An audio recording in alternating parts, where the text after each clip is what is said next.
What's up, my brothers from another mother? You can have it all, you just can't have it all at the same time. Doing this video today because I often get emails, messages from people asking about things tied into women, cars, and entrepreneurship. And it usually orbits around some notion that, how do I find this mythical unicorn of a woman, this mythical business idea that I can launch that's going to be perfect and never fail for me, or this car that I should buy that encompasses amazing mile per gallon, wicked acceleration, and super comfort all in one. And my friends, let me tell you this, you can have it all, you just can't have it all at the same time in the same person, car, or business arrangement. That's just the nature of life. Stop looking for the cheat code to whatever perfection idea it is that you want. You know, we've talked before about how some guys go looking for the cheat codes to play life on God mode. You know, how some guys in, video games can hack that and they find shortcuts and easy ways to, get things a lot easier, certain levels of accomplishments a lot easier because they don't want to do the work. Well, I'm here to tell you, and I learned this lesson a few years ago from somebody that was, well on point on this, and I didn't really understand it. I was probably about 30 at the time. But here's the thing. You can have it all in different scenarios. Now, let's use cars, for example. Somebody the other day in one of the comments said, Rich, when are you going to start making videos about cars again? It's not that I don't like cars anymore. It's just that people watch more of the sexual marketplace stuff or the become better content. I drove I think it was 2 Mays ago, I crossed off a bucket list item. There's a card up on the top right. I'll put the video up. I drove a $5 million LaFerrari down an airstrip in England, and I punched through 200 miles an hour. My bucket list item was go 200 miles an hour while listening to Motley Crue's Kickstart My Heart. So watch the video if you want to see it. That thing was $5 million. It was the only car out of 8 cars that day that could punch through 200 miles an hour. There was a Lamborghini Aventador SV, about $500,000, couldn't do it. And it was the most uncomfortable car, okay? Like I'm 6'2", 6'3". With the helmet on, I'm sitting there like this, Did it have the cool Lambo doors? Yeah, of course. It had that sex appeal to it, but it was uncomfortable as hell and couldn't punch through the 200 mile an hour mark. There was like 6 other cars that couldn't do it that were all very expensive. That being said, a Prius will get amazing miles per gallon, but it's not going to get you respect and looks from men and ladies. It's not going to accelerate like a missile. It's going to be boring as hell. For me, if I drove a Prius, I'd slip into a coma and die. Like, I would be so bored from it, right? This car itself, when I was shopping around for a car last year, this is a 2018, it's basically the newest model, Audi S5. I was looking for an all-encompass car that would best encompass as many features as I wanted. I wanted good power, good acceleration, comfort, reasonable, fuel economy. It delivers on most of those things, but at the end of the day, it's like a jack of all trades, but master of fuck all. There's many more cars out there that are faster, but if I put my foot down and I want to pass this truck, it'll go. And it makes a cool sound, right? It's a quick car. It'll move. So, at the end of the day, you're going to find elements of things that you admire and love in things like cars, in women, in, business transactions, but it's not going to be all encompassing. It's not going to fully satisfy you. It's not going, don't expect to get it all from one place.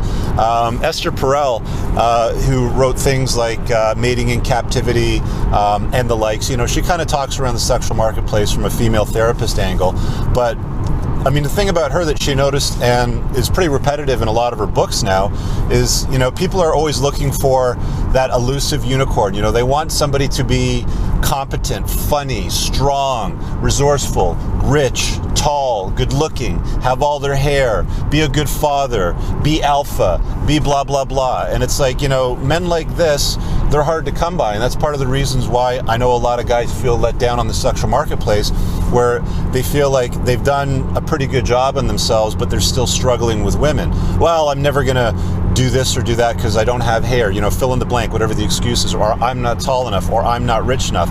Okay, well, there's certain things that you can do to improve on that. But again, and when I'm talking about stuff like this, I'm talking to men and women here on this one especially, because women are pretty bad at this too. Guys as well. Guys going around looking for that perfect one. There is no one. There's good ones, there's bad ones. There's the one that broke your heart, the one that you had your first kiss with, the one you lost your virginity to, the one that you partied with in Cancun. There's all those ones, but there's no one. There's just women, guys. There's just women. There's no perfect, unicorn. Where do I go find her? Do I go to Asia? Do I go to Argentina? How many requested videos have I done now where guys are talking about, oh, I'm looking for wife stock, or I'm looking for wife material. What happens if I go to this country? Will I find her in that country? I'm thinking about going to Asia, or whatever the storyline is behind it. Guys, work on yourselves.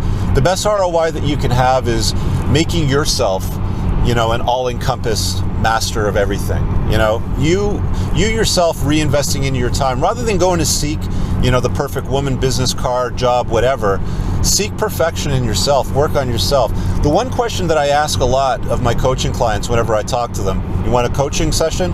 Right up there. Click that, or not even click it. It's clarity.fm/Richard Cooper. The one question that I'll ask, and I'll encourage you guys to marinate on right now in your head, is on a scale of 1 to 10, with 10 being the absolute best version of yourself and 1 being the worst version of yourself. I'm not talking about comparing yourself to Dwayne "The Rock" Johnson, Donald Trump, any other man out there. I'm talking about you, yourself, you. With 10 being the best version of yourself. Where do you sit on that scale? Quite often when I engage in these conversations, men are looking at themselves and they're reflecting back and they're saying, I feel like a 5, 6, or a 7, or a 4 sometimes, right? If you're anything less than a 7, you can't expect excellence from the world. You can't expect the most gorgeous woman who's going to be loving, kind, and want to be with you and only you, to all of a sudden appear in your life if you're not the best version of yourself. And even then, the best version of you may not be good enough for that chick, right? Like that's the grim reality of the world. That's the acceptance that you must come to. That's like part of what the black pill kind of talks about. I might do some more videos on the black pill. You guys comment below. You let me know what kind of content you want to see going forward. I've got a busy production schedule, and sometimes me making this content takes a while to get them all out. I know I've got a bit of a backlog on requests, but fellas, ladies too, you can have it all. You just can't have it all at the same time, with the same person, with the same business, with the same car. Expect that there's going to be struggles and challenges when it comes to finding utility in that sense. I'll start to wrap it up on this note. Let me just say this one thing. At a business conference that I was at, it was like 7 or 8 years ago, and I got this award with my debt relief business. There was a speaker, I can't remember who he was. I think he was the ex-president of WestJet, which is an airline company that's done extremely well in Canada on the stock market as well. And he was talking about the inside-outside guy marriage when it comes to business. The complementary nature of that, and why that ends up being so successful. And I think that's a formula that some people have either discovered or they've fallen into themselves. Guys like Steve Jobs and Steve Wozniak embodied this formula, where there was the outside guy, Steve Jobs. He was the guy that was in charge. He was the guy that would make the calls. He was the marketing face of the company. He would stand up on the stage and give the presentations on all the new products. Wozniak was the guy on the inside. He was the guy that headed up the product development, the hardware, the software, to make sure that everything worked and it worked properly. The outside guy, inside guy sort of relationship. Apple would not exist today, would not be the most valuable company today, had it not been for the marriage between the outside guy and the inside guy. Tim Cook, never mind who he is. He wasn't the guy that was a catalyst that really launched Apple into the stratosphere. It was the marriage up between Steve Jobs and Steve Wozniak that made things like that happen. Look for complementary natures when it comes to opportunities like this, and stop looking for perfection in one car, one woman, one man, one business. It doesn't exist. In businesses, anytime I've had a fun business partner or a fun, guy in the in that environment, they've been useless at other things. They've been great to, be around. They've been fun to party with. They've been fun to, run up ideas up the flagpole and kind of salute things and see what would work and what wouldn't work, to brainstorm. But they've been useless. They didn't have a pot to piss in or a window to throw it out of. And you have to be able to identify useless scenarios like that, let go of people like that, and move on, so you can chase the excellence, chase that purpose, and become the best version of yourself. I'll wrap it up on that note. Again, the point of this video is you can have it all, you just can't have it all in the same place and time. Leave a comment below. Offer me some topic suggestions going forward. I'd want to hear some ideas from you guys. Smash the like button. If you have a request, if you want to sponsor a video, if you have an idea you want to run up the flagpole, you want to get my feedback on something, put a card up on the top right on how you can request and sponsor a video right there. It's pretty straightforward. You click that link. It's a $100 sponsorship, name, email, address, shoot it on over. I'll record a voiceover. Anyway, hope you guys have an amazing day. Heading down to Chase Excellence myself, meeting up with some entrepreneurs for my monthly meeting. I'm actually presenting today. but that's all confidential. I'm not going to tell you what I'm talking about. See you guys in the next video. Peace.